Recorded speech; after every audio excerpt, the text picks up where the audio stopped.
ప్రశాంత్ కిషోర్ అన్నారు. ఇంత పక్షపాతంగా వ్యవహరించే ఎన్నికల కమిషన్ను తాను ఎన్నడూ చూడలేదన్నారు.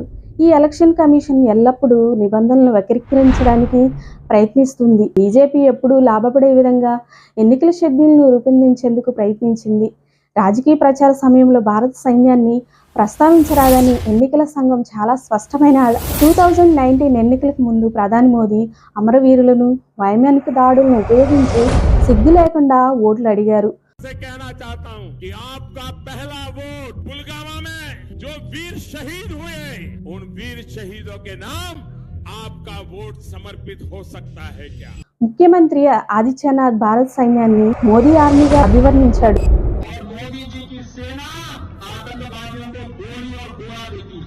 దీనిపై ఎన్నికల కమిషన్కు ఫిర్యాదు చేసి 21 రోజులైనా